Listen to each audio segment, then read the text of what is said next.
حضرت موسیٰ علیہ السلام کا واقعہ اللہ کمی بیشی معاف فرمائے، میں سن رہا تھا.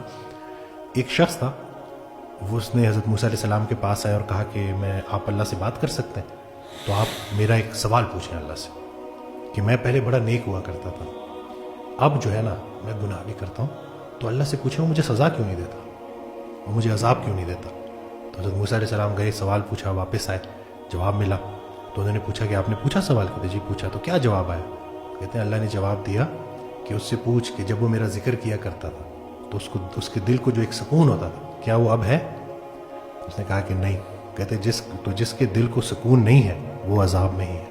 عذاب کی ایک شکل دل کی بے سکونی بھی ہے.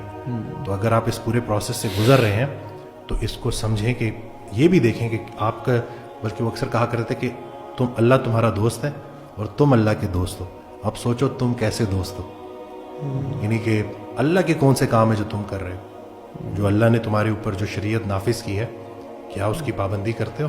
کیا وہ سارے احکامات پورے کر رہے ہو؟ یعنی کہ اللہ کو تو آپ پکار رہے ہو، لیکن اللہ نے جو آپ کے اوپر ذمہ داری ڈالی ہے وہاں پہ آپ کہاں پہ کھڑے ہو؟ کیونکہ جب آپ عمل کرنا شروع کر دو کہ شوق کے ساتھ، محبت کے ساتھ، ایسا ہو ہی نہیں سکتا کہ آپ کو زندگی میں سکون نہ ملے، کیونکہ یہ تو ٹرائیڈ اینڈ ٹیسٹڈ چیزیں ہیں. بالکل ایسے بھوکے کو کھانا کھلائیں آپ کو انسٹنٹ ریلیف ملتا ہے. اسی طرح سے ہر نماز میں نہیں، لیکن کوئی ایک آدھ نماز ایسی ہوتی ہے کہ جس میں آپ کی کیفیت ایسی بن جاتی ہے کہ آپ کا وہ سجدہ ہوتا ہے اور اس کے بعد جب آپ سلام پھیر کے اٹھتے ہو تو آپ کی ایک کیفیت بالکل ایسے آپ لائٹ فیل کر رہے ہوتے ہو کہ جیسے کوئی بالکل آپ بوجھ اتر گیا.